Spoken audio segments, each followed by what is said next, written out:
Next on Rugby Wrap-Up, Kenya Sevens superstars Collins Injera and Willy Ambaka calling in from the World 10 Series in Bermuda. Rugby Wrap-Up brought to you in part by The Pig and Whistle, the world's best rugby pub. The Murphy Kennedy Group, founded with the idea that construction can be done better. And Lean and Limber, stretching your way to a healthier lifestyle.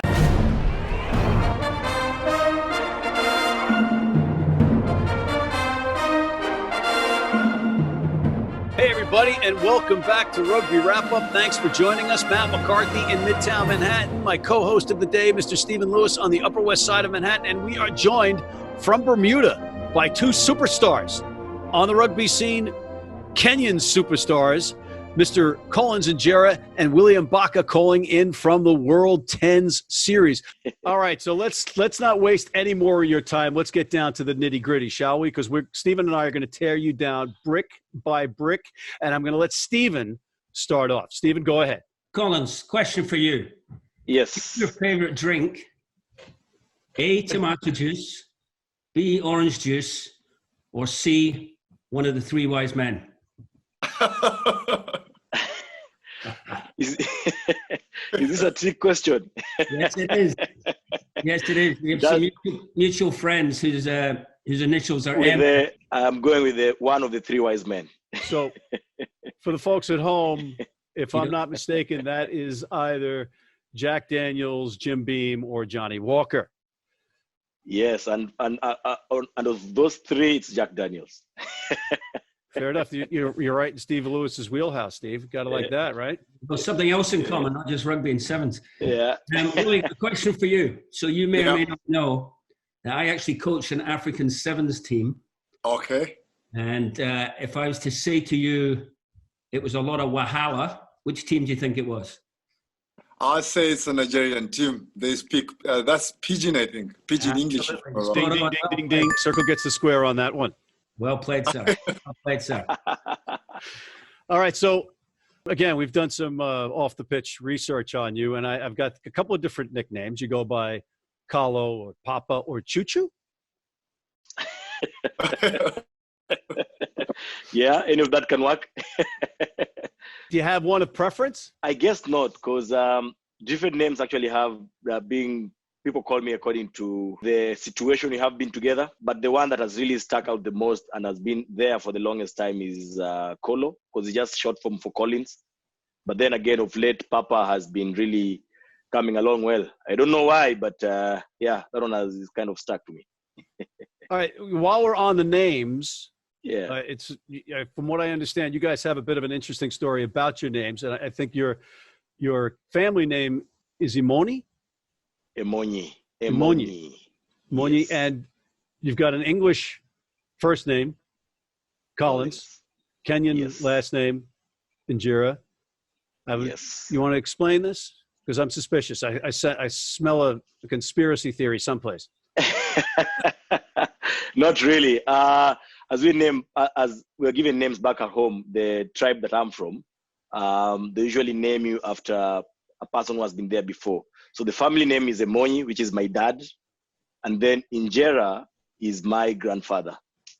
So the only name I was given is Collins. So Collins, Injera, which is my middle name, and then my surname is Emonyi, which is the family name. And is there any truth to the rumor that Injera, roughly translated, means pursuer of wise men? Not really. That's a lie. Actually, what Injera, I came to realize on later in life, it's an Ethiopian dish as well. I kid about the names and everything else, but you guys are serious, world-class rugby players, and you happen to be in the sevens scheme for the most part. Kenya Sevens, what's not to love? Best fan base on the Sevens series, without question. I've been around you guys and the fans, just exceptional. How pumped up do they get you guys? You know, like we play to represent the country most of the time. It's country for your family and God and self. So like every time we get support from home and like just around the world, that kind of pumps you up and like you just feel loved. And yeah, I think that's the best feeling ever. And do you hear chants of Lamu or bowling ball or wrecking ball coming from the crowd when you're carrying the ball, Willy? I don't know about bowling ball. That's what my Friday calls me. I don't know where that came from. But came from Mike Friday. Yeah, he's the one who calls me bowling ball all the time. I think Oscar Uma is the one who's bowling ball. Come on, Matt, look at his head. It has to be a bowling ball. I wasn't going to say it. No, of course Colin is going to say it because they're like making fun of me and everything. But I can take it. I also serve it well. But I just like to be called Willy Ambaka. That's pretty much what I love the most because that's my name. Fair enough. It's simple. Stephen, you have a question for these guys? Yeah. So obviously you're in Bermuda playing tens with all of our good friends. Just personally, how do you enjoy playing tens? What are the major differences for you between that and sevens, for which you're more famous, more well known? Of course, it feels a little bit like sevens, but at least you have 3 more extra players in the field. So of course you get tired, but the intensity is somewhat between 15s and sevens.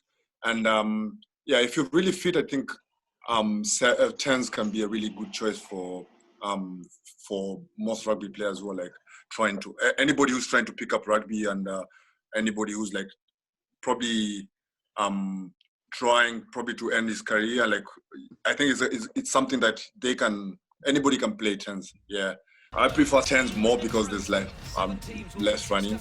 And I'm not complaining about it. So yeah, I don't know about Collins, but I prefer tens more now. Like Willy said, tens is in between 15s and sevens. It's my first time to play in a international tens tournament, and I'm enjoying it for the fact that one, it's in Bermuda. I got a chance to travel down here, and two, the differences that is there, of course, because I'm used to sevens. There's less running than sevens, and there's more physicality definitely than sevens. I've also played 15s as well for the country, and I'd say it's in terms of you compare to the 15 side, it's less physical, and according to 15s, there is more running. So you can say it's somewhere in between there. And I think for a guy who just loves to play rugby and play the game and enjoy the game, I think tens is your kind of code that you really enjoy, because it brings out both best of both worlds. So there's a bit of running, yes, not that much as sevens, and also there's the physicality aspect as well, and which is of course definitely not much as the 15 side. Something somewhere in between there, and which is really amazing. All right, so I got to ask Steve. You know, you're looking at these guys. These are not small men. Right, and they are very talented rugby players. Guys, I don't know if you know this, but Steve is the current general manager of Rugby United New York in Major League Rugby. And I got to ask, you have the desire, the itch to play in Major League Rugby?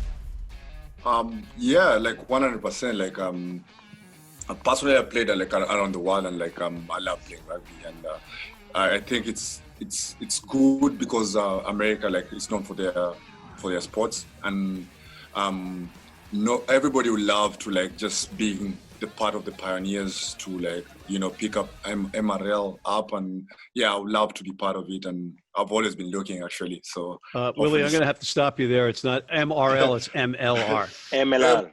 I always get that wrong for some reason. If you're going to be in the league, guy, you got to know what. Yeah, he has to get the names right. Eh? Yeah, I'll work on it. All right. Yeah. Collins. Yeah, for sure. You know, less running. Well. Yeah, definitely less running. Bit more physical, of which I enjoy that part of the game as well.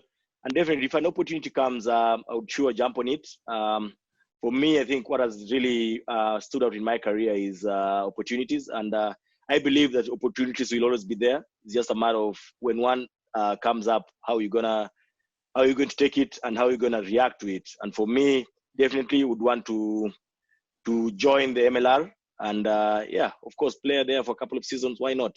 I'm sure it's good rugby, and definitely just for the development of the game as well. And I think open doors for even those younger guys who are coming back from Kenya.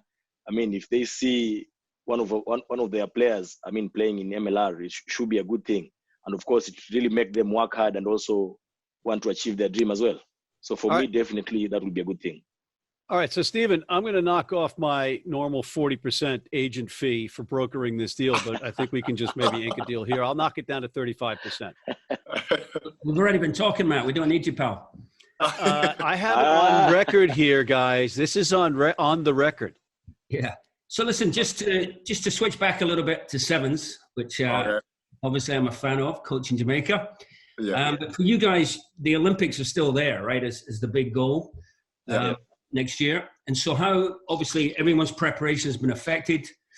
I think the World Series is looking at an April start, but how are you guys feeling as Kenya? How are you, in terms of preparation? Have you been able to practice together, work together, or has it been pretty tough?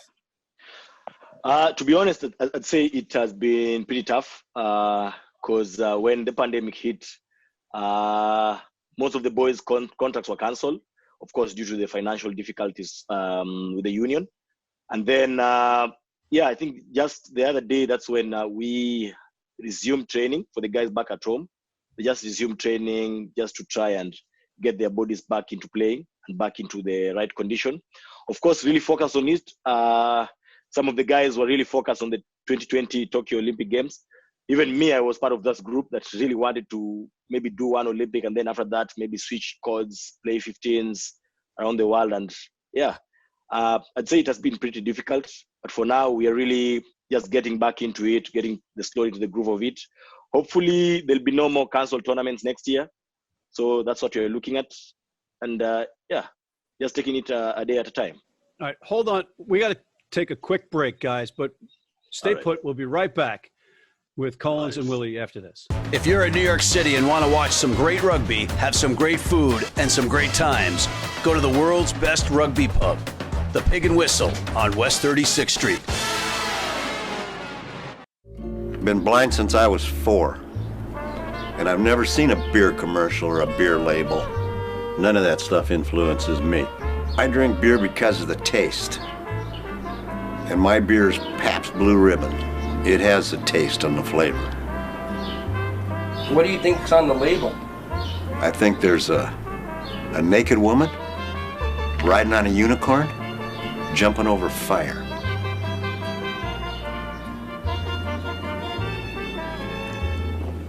Oh, that's good beer.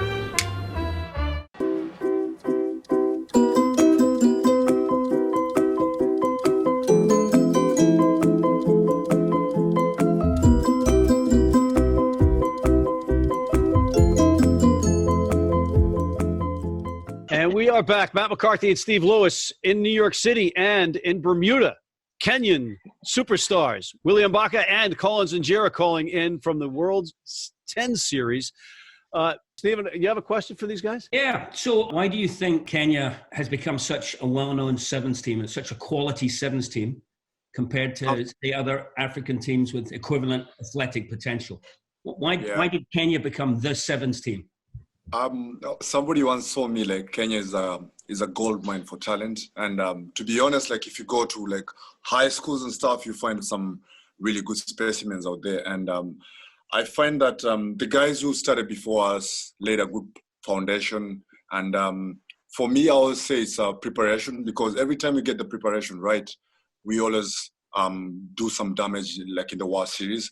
And I find that when talent works hard, like of course you get the results. So like we have a lot of talented players and like young guys coming up, and like everybody wants to represent their country. So for me, I always say like every time somebody puts their hand into like Kenya rugby and like invest in it and give back to the community, we always have, because the talent is already there. We always say like rugby is played by one or two specific tribes that is from Western Kenya, and like they're naturally big and athletic. So like that is one factor that has really helped Kenya rugby and Kenya sevens the way it is right now.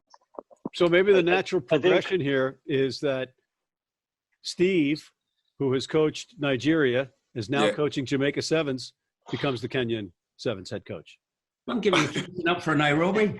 Yeah. I've been to Nairobi. Yeah, I was saying, I think just what on Willy's, Steve actually asked about why do we think Kenya has been performing well compared to other African nations. For me, I'd say it's because of the exposure we've had. Like Willy said, the guys who were there before, they were doing some really great things. Like you said, we have such good breed of athletes, but we don't get that much exposure. But I think one good thing that happened to us is when we were included into part of the core series teams in the world. And I think it really helped a lot because now it helped the game grow. And every other rugby player that is playing in Kenya who has this kind of speed, the skill coming up, they really want to play for the sevens team.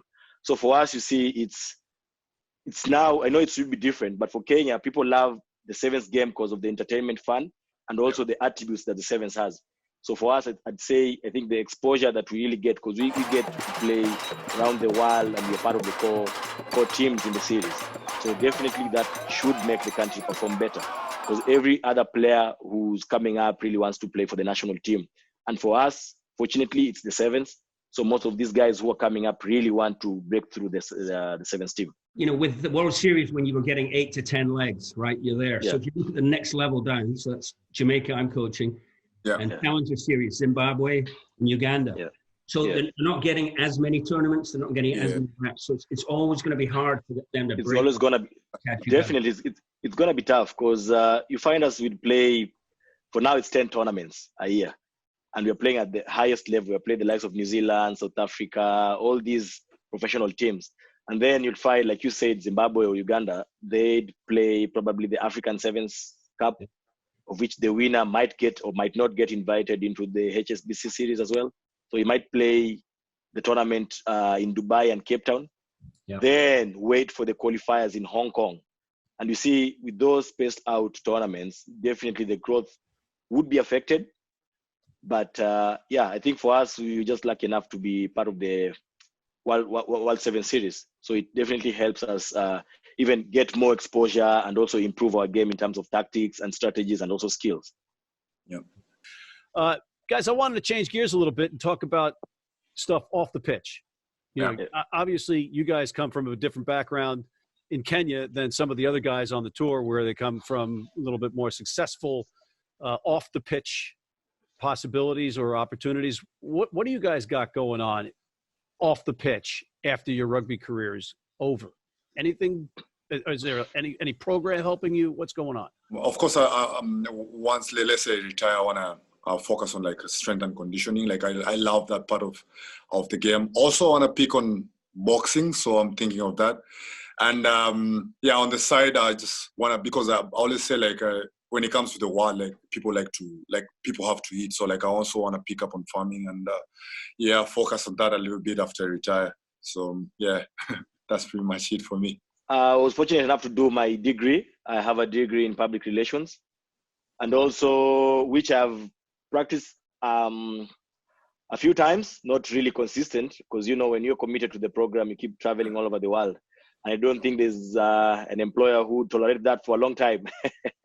So for me, I have practiced a couple of seasons, but I'd say off the pitch, I really work a lot with these young guys who really want to also excel in rugby. So in just some of mentorship and just guiding them through. And I do that with my club back at home, which is Mwamba Rugby, just trying to get them also to be able to achieve their dreams and just helping them here and there, one or two things skill-wise, also just in terms of advice, what they need to do. And you know what, for us, rugby is not professional in Kenya. So just helping them with try to balance between work and studies, because most of them are university students or they're going to colleges. So it's work and study.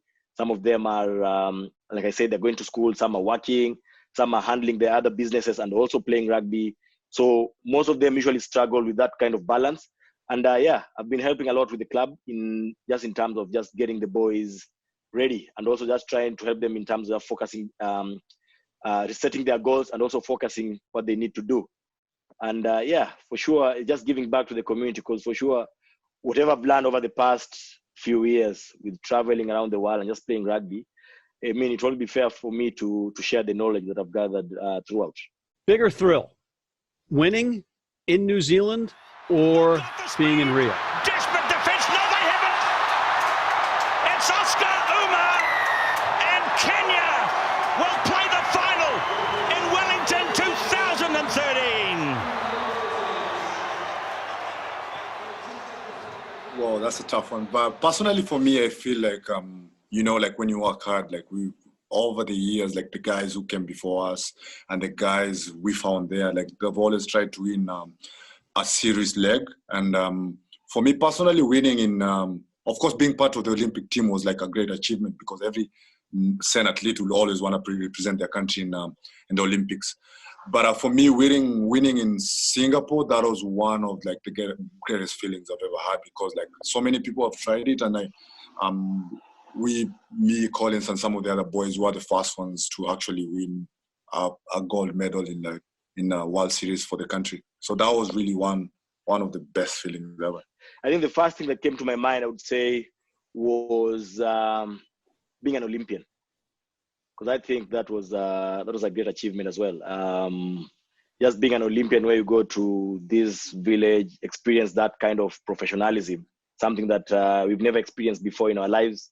Meeting all these other pure professional athletes was just a kind of a reality check, just to see how people prepare for a tournament or prepare for games in that kind of setup. Really made me think of what's needed to be done back at home so that we can also be able to produce such kind of athletes. So I would say yes, winning in Singapore, like Willy said, perfect, very good for the country as well. But I think being an Olympian is one of those things that I would want the guys that are coming back after me, of course, to experience as well. Were you spurred on by Mike Friday wearing sleeveless tank tops and gold chains on the sidelines? Did that help you guys at all with your quest when you won in New Zealand? He was your coach then, right? Yeah, he was New Zealand, he was our coach. We managed to, one of the highlights that we've had with Mike Friday was, beating New Zealand at home in their backyard was one of those feelings, like Willy explained, you can't really actually explain. You have to be there to experience it. Because New Zealand were the world leaders. They've been dominating sevens for the longest time. And you go there, an amateur side who, if you look at your preparations, haven't been that top-notch. The facilities haven't been that up to par, I would say, but at least something workable. But just going down there and playing and enjoying the game and managing to get a win over New Zealand, in New Zealand, it was such a big thing. And I know Mike Friday was the coach then. He really made most of us really believe in ourselves. He knew how to get the guys into right frame of mind. And it just helped a lot. And he also kept, I think, Kenyan Rugby just trying to bring that kind of professionalism aspect, that semi-professional attitude, and also that kind of desire and work ethic that's needed for the sevens game. Yeah. So on that point, we started the interview with three wise men, and we're going to finish with three wise men. So, and they're all good friends of ours, so no drama here. But which of the following three is the most annoying coach? Mike Friday, Chris Brown, or Frankie Horne? Whoa! Well, this is a tough. Annoying. Most annoying. I would go with Chris Brown. For me, I'll go with Frankie. For me, I will go with Frankie because he's just a special character. But we love him still. We love him. Yeah. I'd go with Chris Brown. Reason being, he was always right behind you, just poking you. If you're supposed to do the runs, he's just always there. He'll never let you slip a bit. But I think it worked for us because he had to be tough like that for us to be able to do things, because we were not used to that kind of environment. But all in all, he's a good guy. We are very good friends. This doesn't mean that he's not a good guy. But in terms of poking you and just being there on your face every time, I'm saying Chris Brown. Great question. Final question. When you're playing in the MLR, and Collins, you go first, what positions are you playing? I'd say wing. Back three.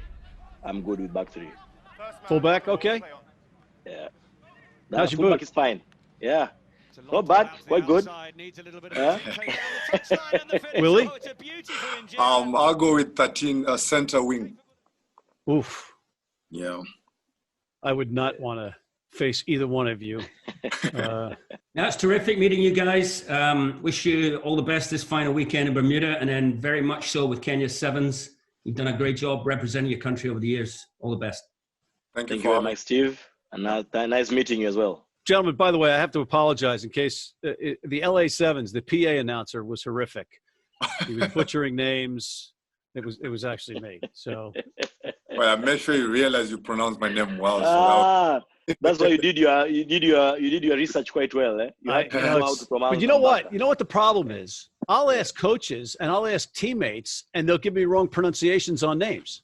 I have to go to the person. It's incredible, because a lot of guys don't want to bother the coach by correcting, or they piss off the coach by correcting the coach who is incorrectly saying their name. Yeah. I'm talking about Greg McWilliams, for instance. Matt, thank you so much. You're great. Anyway, thank you. The most patient superstars on the rugby stratosphere, in the rugby stratosphere, Mr. Collins Injera, Mr. Willy Ambaka, thank you very much. And Mr. Stephen Lewis, your patience is always appreciated. I know that you have a flight to someplace sunny, and you're going to book that now. But on behalf of these gentlemen, I'm Matt McCarthy from Midtown Manhattan, talking rugby, signing off.